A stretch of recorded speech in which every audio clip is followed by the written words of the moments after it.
actually have to start because both DeLauro and Cicilline have to go. So just if other members, because it's 12:30 now. You know what?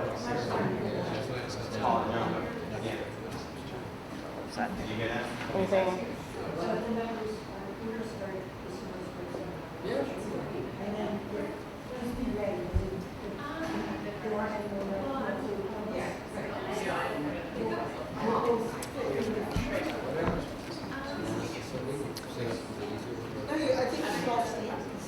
Is that how you want?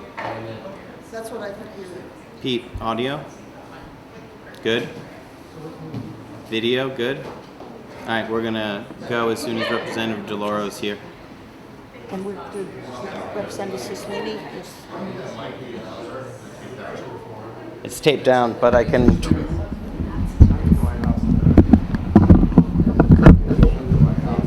want Joan and Paul standing up here? I think so. Have everybody. So Joan, yeah, we're gonna all stand, and when the members come, we'll start. Paul and Joan, I think it'll be a better shot unless you don't want to actually just stand to the podium. At the podium. Oh, you mean when? Now. Yeah. So people will just gotta be careful with wires, but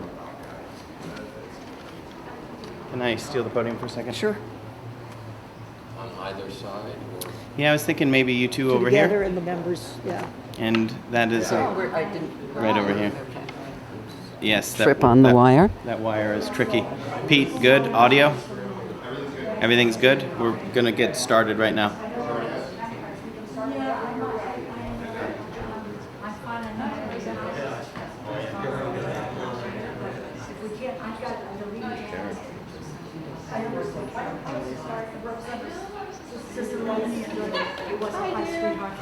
Oh, what a treat to see you. It's great. It really is. Thank you. I don't get the same treatment. God, this, whoever we know. Right. I'd like to stand this time if I get a kiss from you. So I know you two have to go, so you just want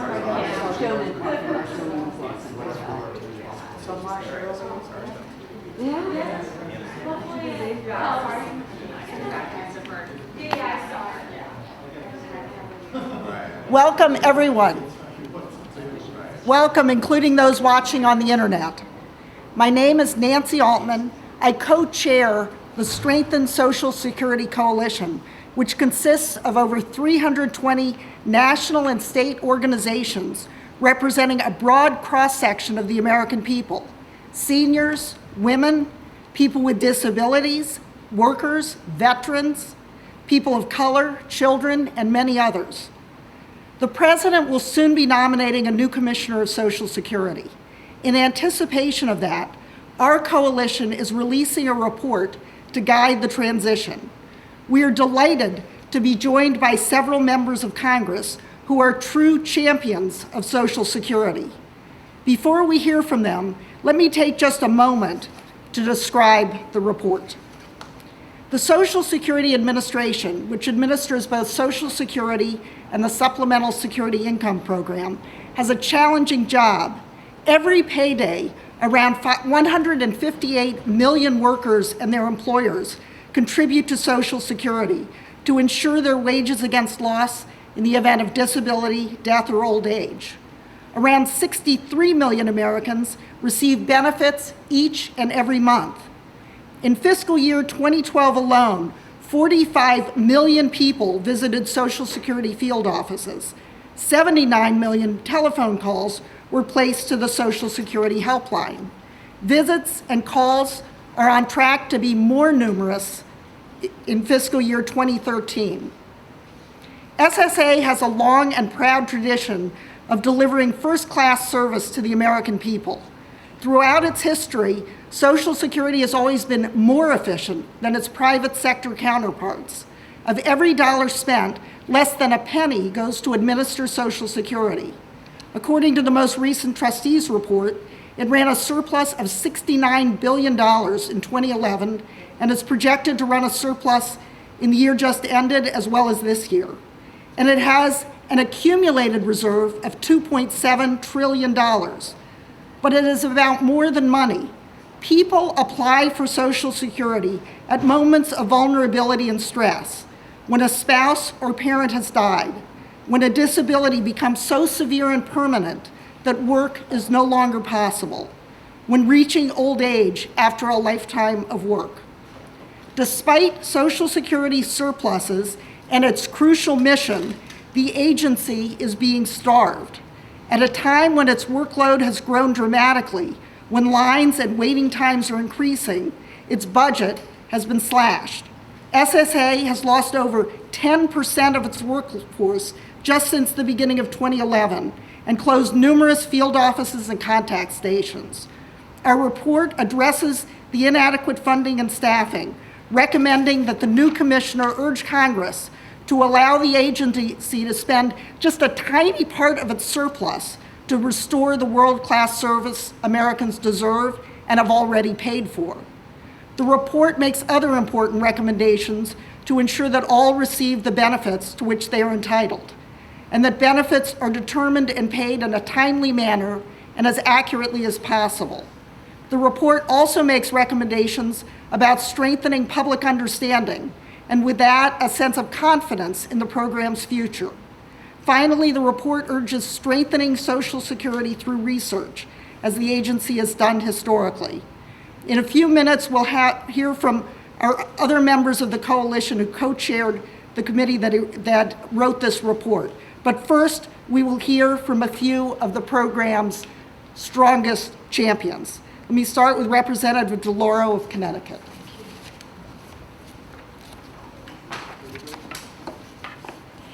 Thank you so much. I really am honored to be here with all of you, with my colleagues David Cicilline and Keith Ellison, and with JOAN ENTMACHER and Paul Nathanson, and you, Nancy, to just join together and applaud you for this report.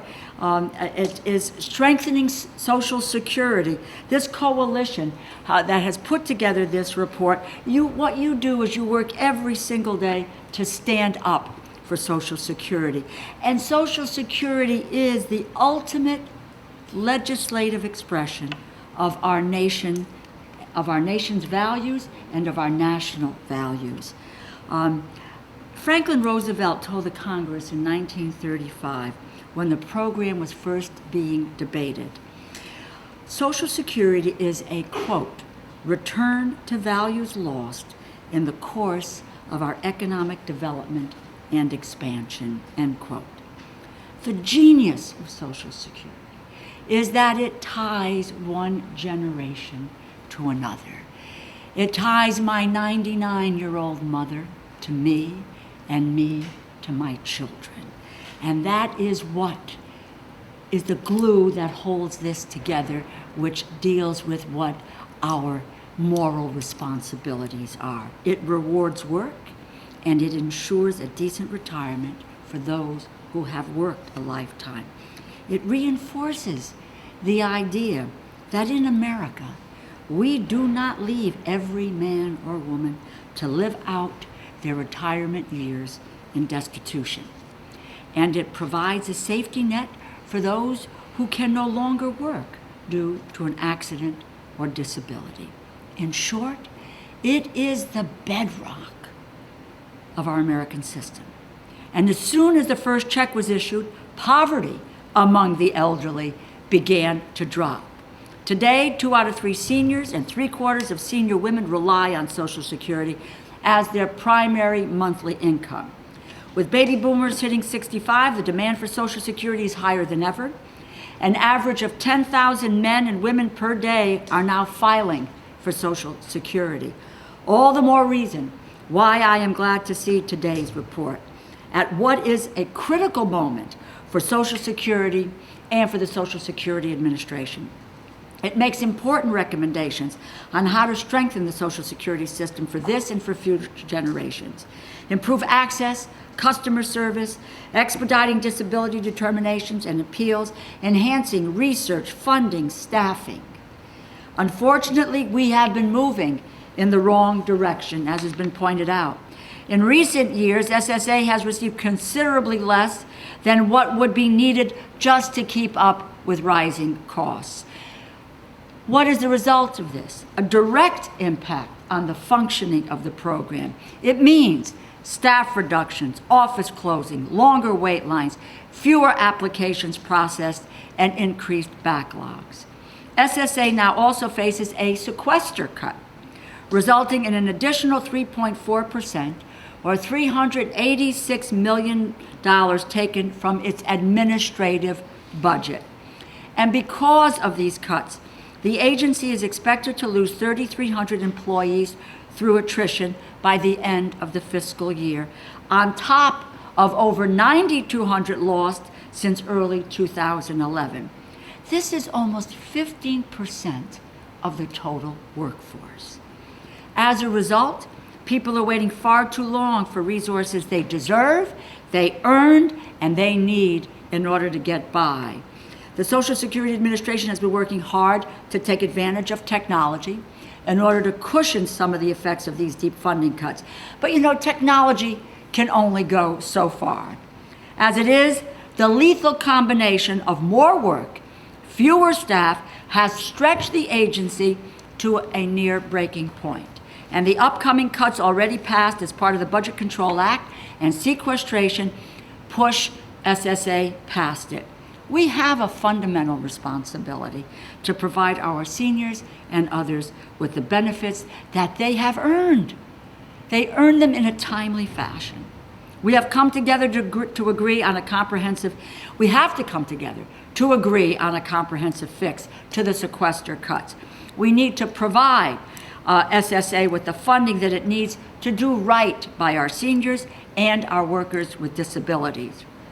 The report notes that we pay into the program during our working years, knowing that we will be able to rely on the services to access and to administer the benefits that we need in our older years. A good society, this is a reflection of a good society and a values-based society. And what that would do is to guarantee a minimum standard of economic security for its oldest and for its disabled citizens. For almost 80 years, that is what Social Security has done. And I'm always reminded that in terms of values and faith, and from my faith, that when Franklin Roosevelt signed this into law, he had the Monsignor sitting next to him as he did it, and it was Leo the 13th, Pope Leo the 13th, who didn't describe it as Social Security, but he said it was our moral obligation to have something in place for people who had given a lifetime of work, and they deserved to have their benefits when they retired. So I thank you for what you've done. We need to take a hard look at these recommendations. Let's preserve that guarantee for seniors today and for tomorrow. We are in your debt. Thank you very much, and you know you can count on us to shout from the rooftops about the report. Thanks very much, Lacy. Thank you. Thank you. Thank you. And now we'll hear from Representative Ellison. Or Schakowsky. I'm sorry, Representative Schakowsky. A true champion of the program. Thank you. Well, I'm so proud to join all my colleagues and advocates. I'm actually on my way to the House Rules Committee to testify against H.R. 45, yet another bill to repeal Obamacare. This will be the 37th time that we voted to repeal this law, one that will provide coverage to 25 million uninsured Americans and provide consumer protection to every American. But I wanted to stop by on my way to thank the Strengthened Social Security Coalition for this remarkable transition report, guidance for the new Commissioner of Social Security. 1 out of every 4 households has someone who relies on Social Security. 57 million retirees, disabled workers, family members, children who depend on the guaranteed inflation-adjusted benefits.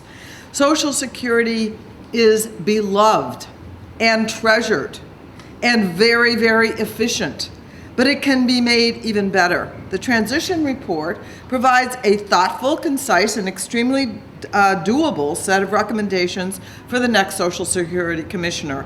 The list of suggestions covers many of the concerns that I hear from my constituents. Expanding access for services for people with disabilities, those with cognitive impairments, and individuals with limited English proficiency, restoring the annual Social Security statement, improving the application and appeals process, and I wanted to comment very briefly on two of the key points of the transition report. First, the incoming commissioner needs to focus on the staffing issues.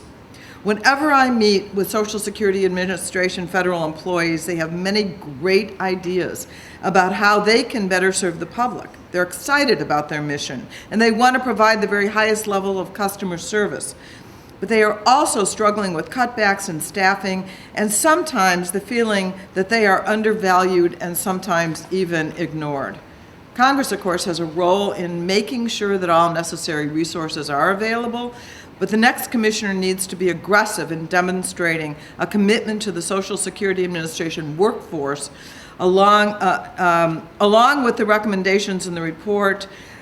Social Security Administration employees need to be brought into the discussion and given a voice within the agency. They need to know that their expertise and experience is valued.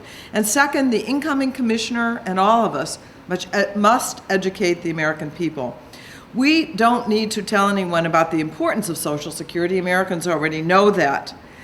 We need to explain the truth about the trust fund. As the transition report states, we need to strengthen public understanding and confidence. The incoming commissioner will not set policy, but she can use her position to get out the facts. Social Security is not going bankrupt. Treasury notes are real assets. This is not just a wasteful little piece of paper, and we do not have to cut benefits to ensure that Social Security will be there for generations to come. So I know that many people worked on this report. I want to thank each and every one of you. The recommendations provided will not only help guide the new commissioner, but those of us in Congress who join you in our commitment to protect and strengthen Social Security. Thank you so much.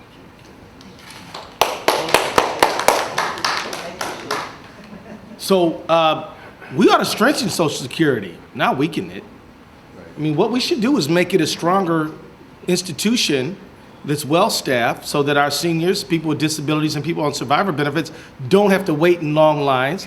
The people who speak languages other than English as their first language can have good service too. We ought to be trying to make Social Security stronger and better. Now, you know that. This excellent report proves that. But it's really an organizing challenge. That's what it really is. Getting out among the American people and creating a wave of energy around strengthening Social Security. That's what we really got to do. And that's why I'm proud to stand here today with my friends and colleagues. Because it's important for us to understand, even though Social Security has helped millions of seniors, even though Social Security has helped millions of people with disabilities, even though Social Security has helped millions of people on survivor benefits, there are some people who don't like Social Security. If you doubt it, read a 1983 report from Cato Institute called the Leninist Strategy, where this very conservative group says, here's how we kill Social Security. Don't think Social Security, despite how good it is, doesn't have its enemies. And that's why we need to not be complacent, not sit back on our heels, not just assume that we're gonna be successful because we're right, but to continually go out among the American people and make the case that Social Security is not just a great program to take care of our people, but contains a spirit of living, which is that we are our brothers and sisters' keeper. Thank you.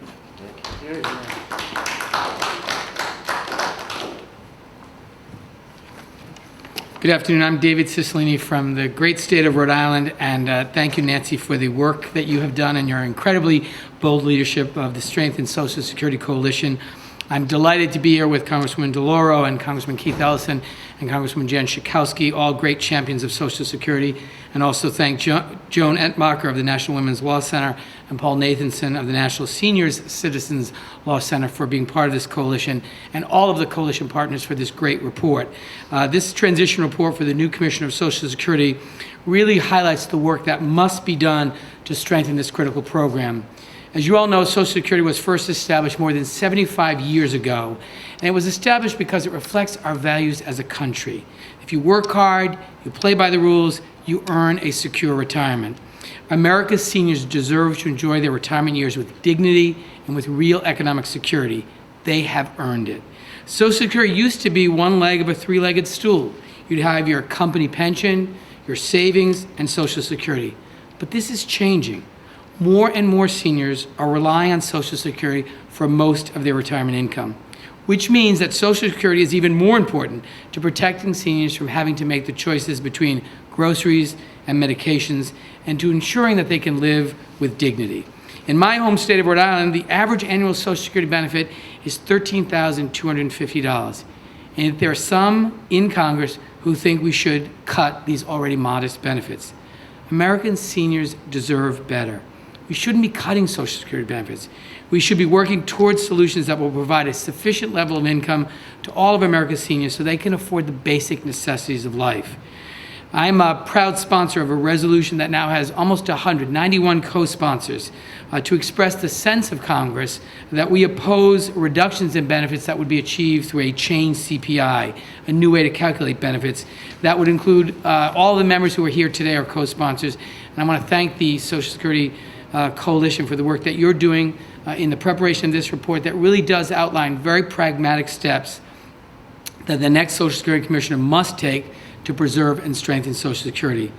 Social Security plays a very critical role in the lives of millions of men and women and families all across this country. And rather than contemplating a set of regressive proposals like the ones we continue to see that really reduce benefits, the common sense steps outlined in this report provide a roadmap to ensure that we strengthen this program for seniors today and for all future generations. And I look forward to working with the next commissioner to implement these recommendations to improve access and services for beneficiaries, as well as strengthening the public's understanding of the system and to conduct further research on ways to strengthen Social Security. And to end with really a call to action, as my colleague Congressman Ellison just said, don't think there aren't people out there who don't support that are interested in dismantling Social Security, because there are. In this very budget room, I proposed an amendment as a member of this budget committee that would prohibit the privatizing of Social Security. And that amendment was defeated by my colleagues on the other side of the aisle. And so there has been a long history of folks who are interested in undermining Social Security, who are resisting efforts to strengthen this program for today's beneficiaries and future generations. And I thank the coalition for the work that you're doing to build a national effort to ensure that we do everything we can to strengthen Social Security for our seniors today, for veterans, to persons with disabilities, and for all future generations. Thank you. Thank you so much. Well, those were, as I said, we heard from people who are fighting not just for their constituents, but for all the nation, and I really thank them. Next, we're going to hear from the co-chairs of the committee that put together and wrote the transition report. We'll start with JOAN ENTMACHER of the National Women's Law Center. Thank you, Nancy. For the vast majority of Americans, but especially for women, Social Security is the foundation of their retirement security. It's also a vital family insurance program that provides income security for workers and their families in case of disability and death, and ensuring that workers get the benefits that they've earned promptly and in full is the mission of the Social Security Administration. As you've heard, Social Security does a remarkable job serving tens of millions of people under incredible budget pressures that have already taken a toll on the ability to do their work. Ironically, one problem that Social Security may face in the funding area is that the tens of millions of Americans who get their checks every month on time, in full, with annual cost of living adjustments may think that, the program runs itself. Isn't it amazing? Well, there's a lot more to it than that. In order to get benefits, you first have to know that you are entitled to benefits. And while most people are aware that Social Security provides retirement benefits to workers, they may not know about the disability and life insurance benefits of the program. They may not know about the benefits available to family members, to spouses, surviving spouses, widows, and children. They may not fully understand their retirement options. So in all of these areas, there's a need to make sure that people know about their benefits, that they understand the application process and can work through it, and that if there is a need for an appeal, that it is processed promptly and accurately. And as the report documents, these are all areas in which we think the program can be improved with support from Congress providing adequate funding and resources and support for doing that job right.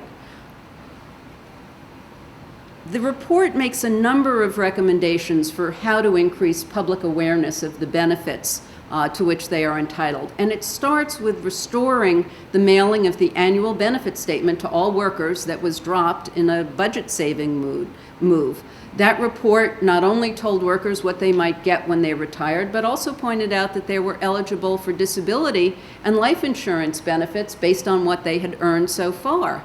And not only mailing the annual statement, but enhancing it by providing more detailed information to workers at particular ages or when a child is born. I sometimes approach new parents in my office and tell them, hey, did you know that you just got disability and life insurance benefits for your children? And they look at me like I'm crazy. And, yeah, well, you've been working for the last several years. Your children are already protected. This is information that we could easily make available to everyone. The report also recommends making more information available in print. I love the internet. My mother does not use it at all. There is a need to restore print materials, including in other languages, and making language materials on the internet available in other languages as well. Technology is great, it's terrific, but you have to go to the website and sort of know what you're looking for. Having pamphlets available, doing outreach to the community is a very important way to ensure that the public understands the program. Second, helping people through the benefit claiming process. We make a number of recommendations for ensuring that all aspects of the program are accessible to people with limited English proficiency and with disabilities. It's not just an issue if you're applying for disability benefits, all aspects of the program have to be accessible. And the applications for SSI and disability benefits are particularly challenging, and Paul will have more to say about that. But those are not the only populations who need more help than they're getting now. Many Americans don't fully understand how the choices they make about when to claim retirement benefits will affect their income over the long term and the income of a spouse or surviving spouse.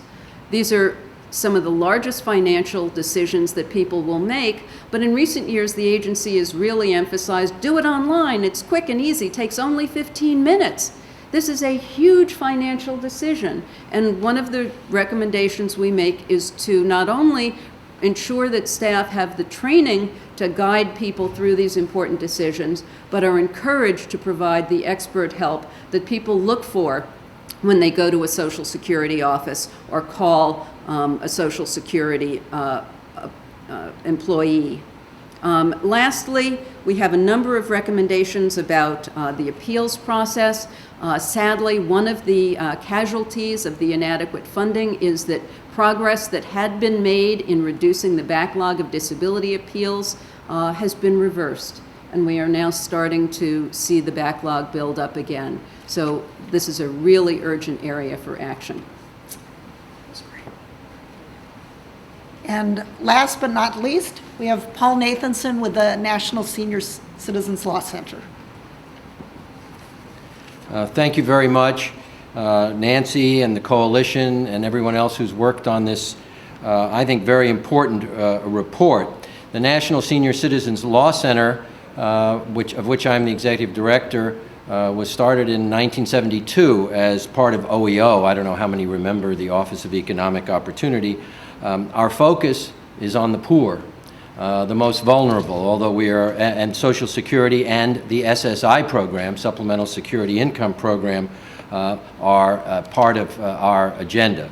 The SSI program is oftentimes forgotten. We include recommendations in this report with respect to it.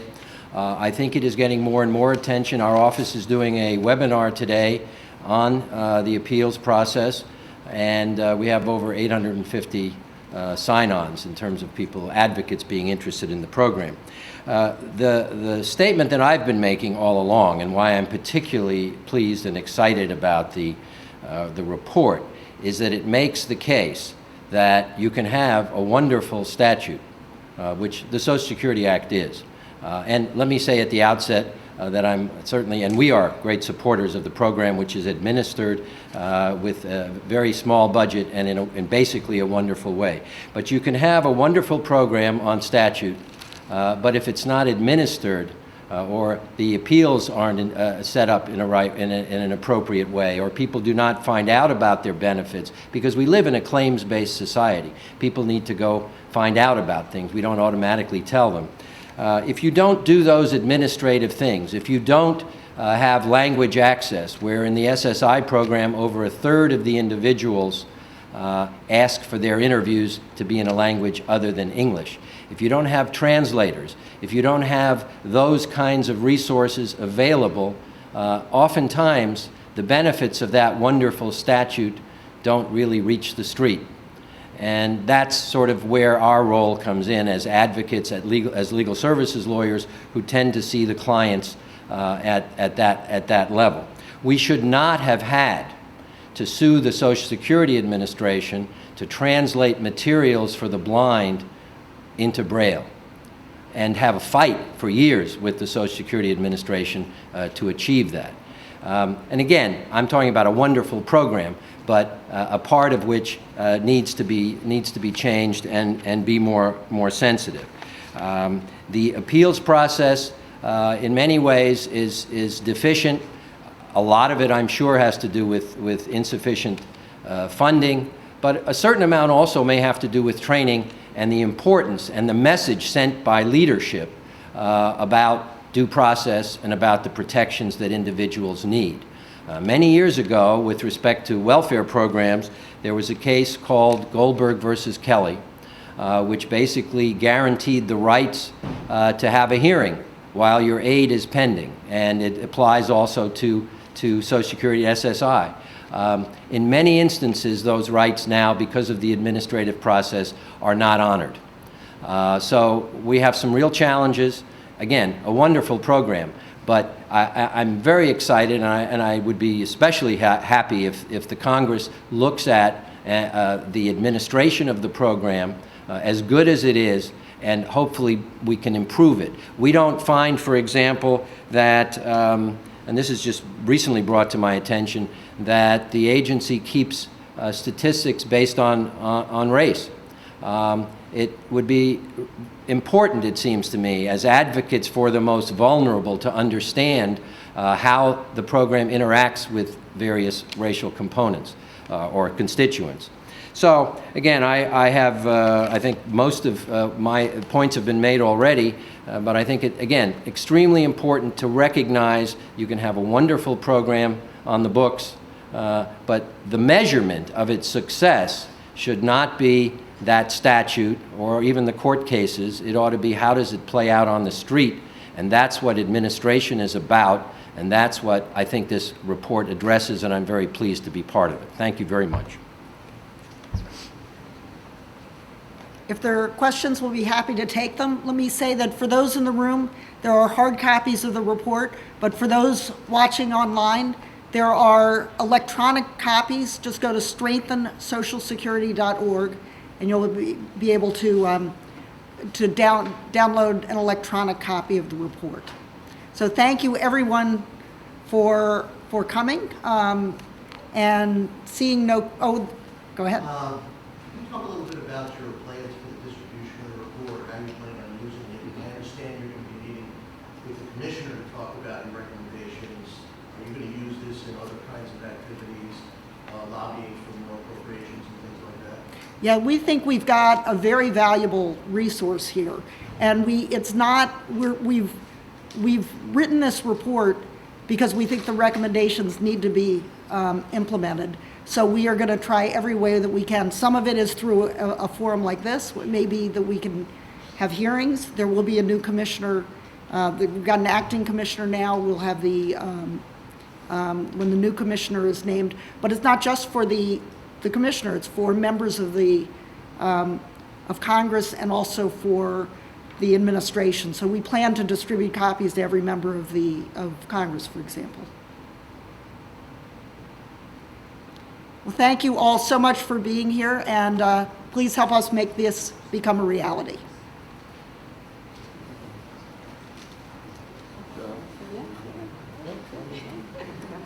Oh,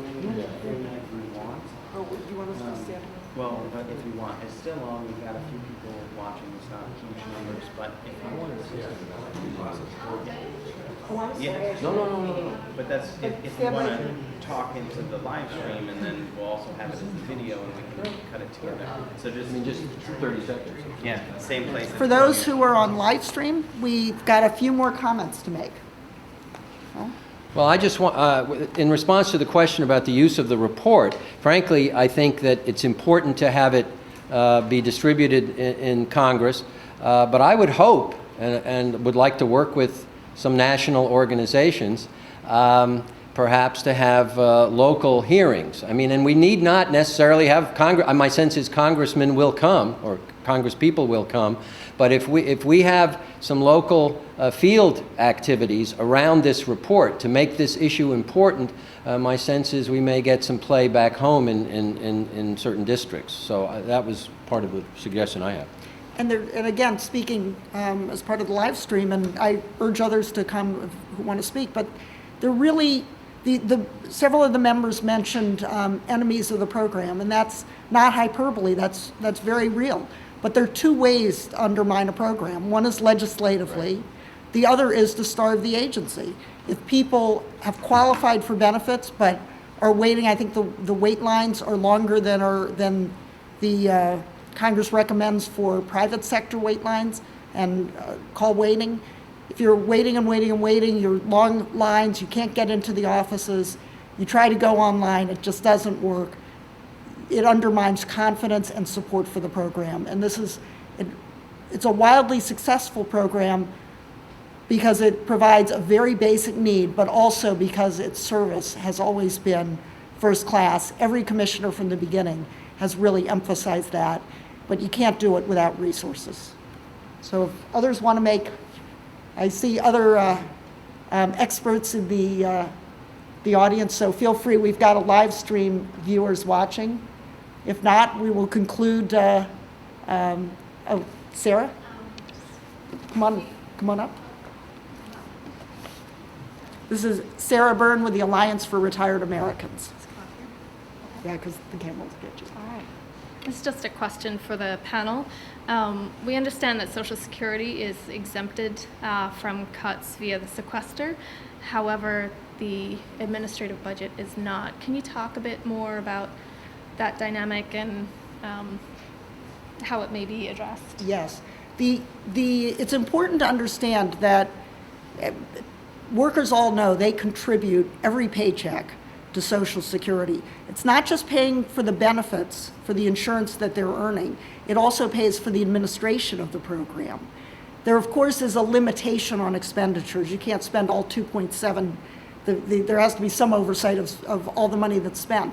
But it is separate from the general operating fund. It has, as I said, a $2.7 trillion surplus. Nevertheless, it has been subject to sequestration, and even before that, its budget was cut, so that it is in nominal dollars as well as real dollars has a lower budget now than it had in 2010, even though its workload is growing dramatically as the population ages. So part of the recommendation is to treat Social Security the way it deserves to be treated, understanding that it's supported by a dedicated revenue stream and it has a surplus. And we're hoping that that's a recommendation that the appropriations committees will take seriously so that they're not in competition when it's not a real competition. Other comments, thoughts, questions? Thank you all so much.